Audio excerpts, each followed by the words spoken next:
हमारा चांद, जिसका साइज हमारी जमीन के मुकाबले में तकरीबन 27% है और प्लूटो का मून शेरन इसके आधे साइज का है। ये बात आप जान ले कि प्लेनेट और मून के दरमियान ये डिफरेंस बहुत ही कॉमन चीज है, लेकिन प्लेनेट और स्टार के दरमियान ऐसा नहीं होता। फॉर एग्जाम्पल, हमारे सोलर सिस्टम में मौजूद जुपिटर को देखें। ये हमारे सोलर सिस्टम का सबसे बड़ा प्लेनेट है और इसका डायमीटर हमारी जमीन के मुकाबले में 11% ज्यादा है। लेकिन अगर बात की जाए जुपिटर और हमारे सूरज की, तो सूरज का डायमीटर जुपिटर से 10 गुना ज्यादा है। अब आप एक ऐसे प्लेनेट को इमेजिन करें जो हमारे सूरज से 25% ज्यादा बड़ा है।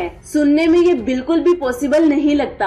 हमारे सोलर सिस्टम में तो नहीं, लेकिन हमारी जमीन से 292 लाइट ईयर्स दूर TOI 5205 स्टार के गिर्द हमें ऐसा ही नजारा देखने को मिलता है। दरअसल ये एक रेड ड्वार्फ स्टार है जिसका मैस हमारे सूरज के मुकाबले में सिर्फ 0.4% है। अगर हम इस स्टार के साइज को जुपिटर से कंपेयर करें तो TOI 5205 जुपिटर से सिर्फ और सिर्फ 4 गुना ही बड़ा है, जो बहुत कम साइज है। हैरान करने वाली बात तो ये है कि इस स्टार को जुपिटर के साइज जितना एक गैस जायंट भी ऑर्बिट कर रहा है। इस यूनिवर्स में मौजूद एक्सोप्लैनेट की रिसर्च बेस पर हम ये जानते हैं कि रेड ड्वार्फ स्टार के गिर्द बहुत ज्यादा प्लैनेट्स एग्जिस्ट करते हैं, लेकिन इतने छोटे स्टार के गिर्द जुपिटर के साइज का एक मैसिव गैस जायंट मिलना सोलर सिस्टम की फॉर्मेशन से जुड़े हमारे नॉलेज को चैलेंज कर रहा है। जब एक सोलर नेबुला में एक्सटर्नल डिस्टर्बेंस की वजह से स्पिन क्रिएट होती है तो उसमें सोलर सिस्टम की फॉर्मेशन शुरू होती है।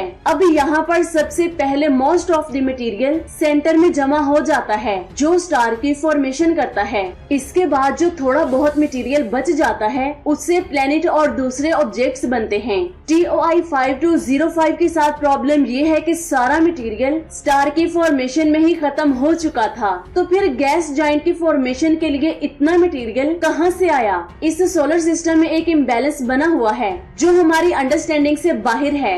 ये बात आप जान लें कि इस एक्सोप्लैनेट को ट्रांजिट मेथड के जरिए ढूंढा गया था। जब भी कोई एक्सोप्लैनेट अपने स्टार के सामने से गुजरता है तो वो अपने स्टार की लाइट का कुछ % हिस्सा ब्लॉक कर देता है। अब ब्लॉक होने वाली लाइट की इंटेंसिटी की बिना पर एक्सोप्लैनेट के साइज का अंदाजा लगाया जाता है। TOI 5205 के केस में ये 7% था, जो कि आज तक की मेजर की गई हाईएस्ट ट्रांजिट वैल्यू है और इसके मुताबिक ये एक्सोप्लैनेट एग्जिस्ट ही नहीं कर सकता। हालांकि ये यूनिवर्स का वाहिद ऐसा सोलर सिस्टम नहीं है जिसे हम समझ ही नहीं सकते, बल्कि कुछ ऐसा ही नजारा हमें कोकोटाउ 4 में भी देखने को मिलता है। जमीन से 424 लाइट ईयर्स दूर टॉरस कॉन्स्टेलेशन में मौजूद इस स्टार के गिर्द हमारी कायनात का यंगेस्ट डिस्कवर एक्सोप्लैनेट ऑर्बिट करता है। जैसा कि मैंने अभी आपको बताया कि सोलर नेबुला के मटेरियल से सबसे पहले स्टार की फॉर्मेशन होती है, उसके बाद बचने वाले मटेरियल से प्लेनेट की फॉर्मेशन होती है।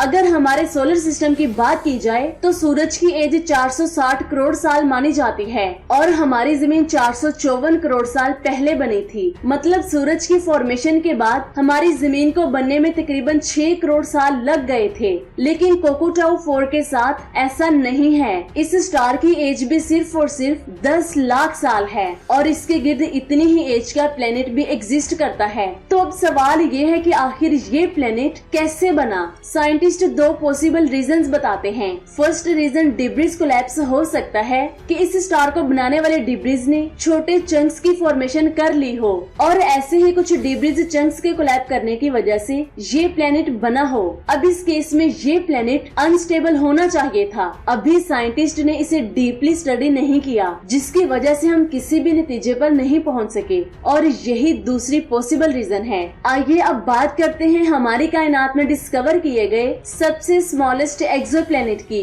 हमारी जमीन से 209 लाइट ईयर्स दूर लायरा कॉन्स्टेलेशन में Kepler 37G type main sequence star मौजूद है। इसके गिर्द 4 एक्सोप्लैनेट ऑर्बिट कर रहे हैं। ये स्टार हमारे सूरज से तकरीबन 20% छोटा है, लेकिन इसके सबसे करीबी एक्सोप्लैनेट केपलर 37b यूनिवर्स में अब तक का ढूंढा गया सबसे छोटा एक्सोप्लैनेट है, जिसका डायमीटर 3900 किलोमीटर है, जो हमारे मून से सिर्फ थोड़ा ही बड़ा है और मरकरी से छोटा है। ये एक्सोप्लैनेट अपने स्टार को सिर्फ 1.5 करोड़ किलोमीटर के डिस्टेंस से ऑर्बिट करता है, जो कि जमीन और सूरज के डिस्टेंस से 10 गुना कम है, जिसकी वजह से इसकी सरफेस का टेम्परेचर 426 डिग्री सेल्सियस है, जो इतना ज्यादा है कि यहाँ लेड जैसे मेटल पिघल सकते हैं। नासा के साइंटिस्ट का मानना है कि केपलर 37b जैसे छोटे एक्सोप्लैनेट हमारी कायनात में बहुत कॉमन होने चाहिए, लेकिन अभी तक हम इन्हें नहीं ढूंढ सके क्योंकि ये इतने छोटे और डिम होते हैं कि हमारे टेलीस्कोप्स इन्हें ऑब्जर्व ही नहीं कर पाते। आइए अब बात करते हैं हमारी जमीन से 4000 लाइट ईयर्स दूर सर्पेंस कॉन्स्टेलेशन में मौजूद इस मिलीसेकंड पल्सार की, यानी कि एक ऐसा पल्सार जिसका रोटेशनल पीरियड 10 मिलीसेकंड से भी कम है और इस पल्सार का रोटेशनल पीरियड सिर्फ और सिर्फ 5.8 मिलीसेकंड है। 25 अगस्त 2011 को ऑस्ट्रेलिया की एक यूनिवर्सिटी के एस्ट्रोफिजिसिस्ट मैथ्यू बाल्स ने इसके गिर्द एक एक्सोप्लैनेट को डिस्कवर किया था, जिसका नेम ये है। इसका साइज जुपिटर के साइज का सिर्फ 40% है, लेकिन इसका मैस जुपिटर से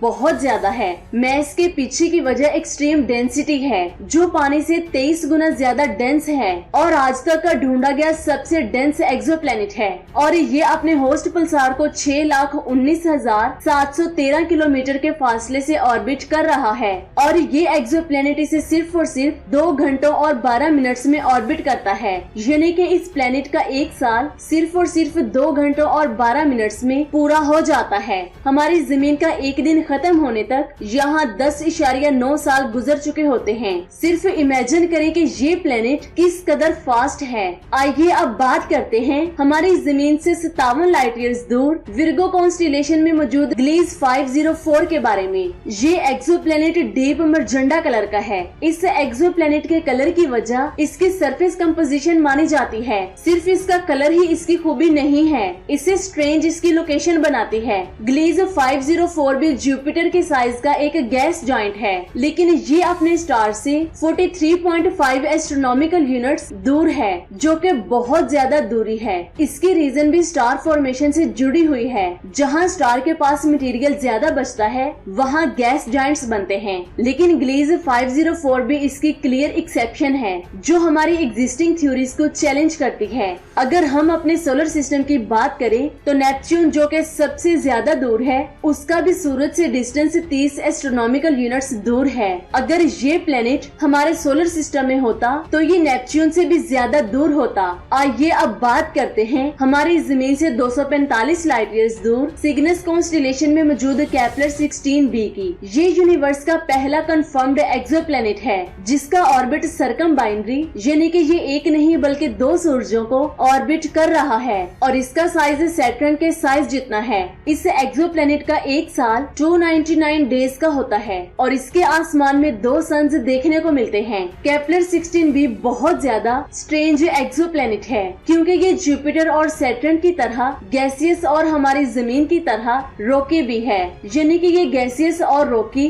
दोनों का मिक्सचर है। ये एक्सोप्लैनेट अपने स्टार को 10 करोड़ किलोमीटर की दूरी से ऑर्बिट कर रहा है, क्योंकि इस प्लेनेट को एक नहीं बल्कि 2 सन से रोशनी मिलती है, जिसकी वजह से इसे बहुत ज्यादा गर्म होना चाहिए था, लेकिन ऐसा नहीं है, बल्कि ये एक्सोप्लैनेट बहुत ज्यादा ठंडा है। लेकिन यहाँ पर लिक्विड वाटर मौजूद हो सकता है। अब सवाल ये है कि क्या यहाँ पर लाइफ पॉसिबल हो सकती है या फिर नहीं। तो मैं आपको बता दूं कि ये अपने स्टार के हैबिटेबल जोन से बाहर है, जिसकी वजह से यहाँ पर लाइफ की पॉसिबिलिटी न के बराबर है। एक ही प्लेनेट में इतने ज्यादा इफ एंड बट्स कैसे हो सकते हैं। हमारी कायनात में हर वो चीज देखने को मिलती है जिसे हम इमेजिन भी नहीं कर सकते। तो ये थी आज की अमेजिंग वीडियो। आपको कैसी लगी नीचे कमेंट्स करके जरूर बताएं। अपना बहुत सारा ख्याल रखें, दुआओं में याद रखें। अल्लाह हाफिज।